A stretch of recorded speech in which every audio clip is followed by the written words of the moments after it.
오늘은 창세기 7장의 말씀을 묵상하겠습니다. 창세기 7장에 나오는 노아는 하나님의 명령을 사람들이 보기에 미쳤다고 할 정도로 순종한 사람입니다. 세상에 크게 이름을 날린 사람들은 무언가에 미쳤다고 하는 특징이 있습니다. 에디슨은 실험에 미쳤기 때문에 발명왕이 되었고, 모차르트는 음악에 미쳤기 때문에 천재의 음악가가 됩니다. 그런데 사도행전 27장 24절에 보면 베스도가 크게 소리내어 이르되 바울아 네가 미쳤도다. 네 많은 학문이 너를 미치게 한다는 말씀. 헬라인인 베스도 총독은 사도 바울을 재판하다가 바울이 열정적으로 복음을 설명하자 그가 보기에 바울은 미친 사람처럼 보였던 것입니다. 마가복음 3장 20절과 21절에도 예수님도 미쳤다는 소리를 들은 적이 있습니다. 집에 들어가시니 무리가 다시 모임으로 식사할 겨를도 없는지라. 예수의 친족들이 듣고 그를 붙들러 나오니 이는 그가 미쳤다 하밀러라. 예수님도 사도 바울처럼 많은 사람들과 친척들로부터 미쳤다는 말까지 들었습니다. 오늘 본문에 보면 오랫동안 사람들로부터 미쳤다고 조롱과 핍박을 받으면서도 변치 않고 끝까지 하나님의 말씀을 지켰던 한 사람 노아가 등장합니다.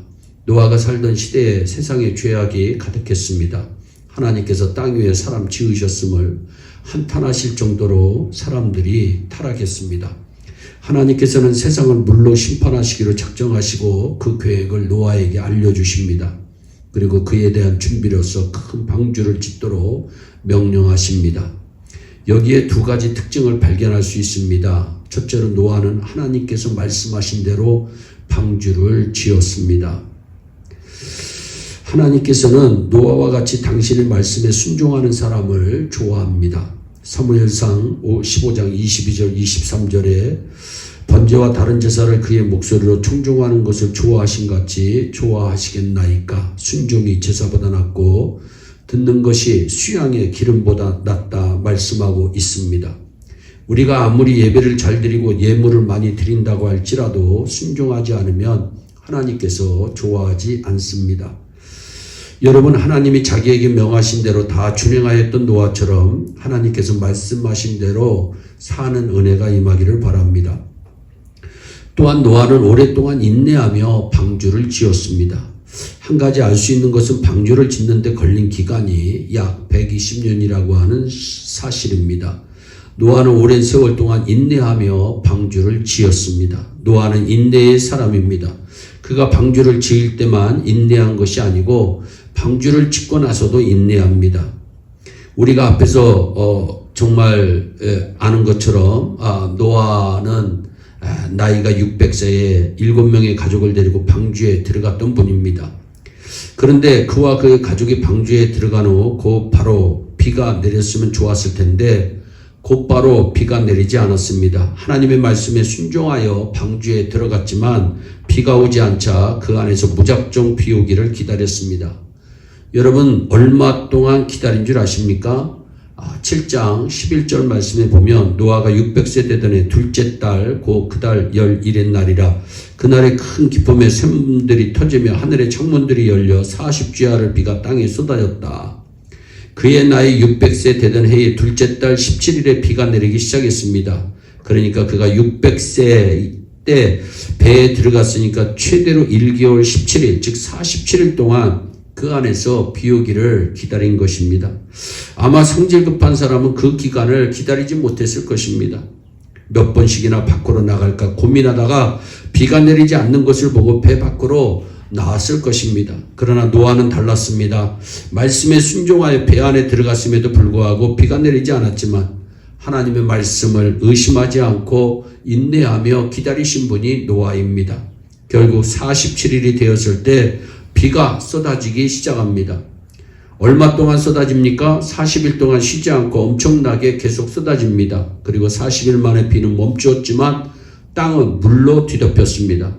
홍수가 시작된 지 150일째에 최고 수위에 달했던 물은 그날 이후부터 현저하게 감소하기 시작했음을 창세기 8장 3절은 말씀합니다. 16일 동안 물이 더 빠진 후 노아의 방주는 아라랏산에 머물게 됩니다.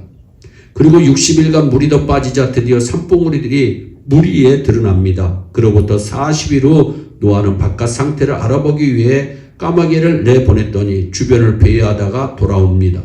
노아는 두 번째로 비둘기를 내보냅니다. 그랬더니 젖은 땅에는 절대로 앉지 않고 마른 땅에만 앉는 비둘기는 발 디딜 곳을 찾지 못하고 배회하다가 다시 돌아옵니다. 노아는 7일이 지난 후 다시 비둘기를 내보냅니다. 그랬더니 저녁 때 입에 감람나무 잎사귀를 물고 돌아옵니다. 노아는 또다시 7일이 지난 후 비둘기를 내보냈지만 그 비둘기가 다시 돌아오지 않자 드디어 방주의 뚜껑을 열고 밖을 바라보게 됩니다. 그러나 노아는 배에서 나오지 않았습니다. 그 이유가 무엇일까요?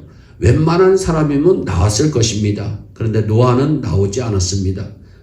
무엇 때문에 그가 배 밖으로 나가지 않았을까? 하나님의 사인을 받지 못했기 때문입니다. 그래서 지면이 말랐음에도 그는 여전히 배 안에 또한 머무릅니다. 그러다가 드디어 하나님께서 사인을 주십니다. 그는 물이 거치고 땅이 마르는 것을 알고도 방주 안에 그대로 머물러 있었던 분입니다. 대단하신 분입니다. 하나님의 말씀이 있을 때까지 방주 안에서 기다린 것입니다. 그러다가 그의 나이 601년 2월 27일이 되었을 때 가족들과 모든 짐승들을 데리고 방주에서 나오라는 하나님의 말씀을 듣고 비로소 방주에 나온 사람이 노아입니다. 그러니까 미쳤다, 이상하다, 어리석다, 웃긴다, 정신 나갔다, 이해가 되지 않는다 등의 별의별 소리를 다 들었음에도 불구하고 그는 오직 하나님의 사인이 있을 때까지 인내하며 기다리신 분입니다. 오늘 우리들도 노아의 인내를 배워야 합니다. 하나님의 명령이 떨어질 때까지 기다린 노아처럼 하나님의 사인을 기다리며 인내하다가 하나님의 크신 은혜로 정말 승리하는 우리 모두가 되기를 주 예수 그리스도의 이름으로 축원합니다. 기도하겠습니다. 사랑의 하나님, 참 감사합니다. 하나님, 노아의 인내를 배우게 하여 주옵소서. 노아의 열정을 배우게 하여 주옵소서. 하나님의 은혜를 입은 노아처럼 하나님의 은혜로 날마다 살아가는 우리 예일의 온 성도들이 되게 하여 주옵소서. 감사하고 예수님의 이름으로 기도하옵나이다. 아멘. 오늘도 주 안에서 승리하는 복된 하루 되시기를 바랍니다. 감사합니다.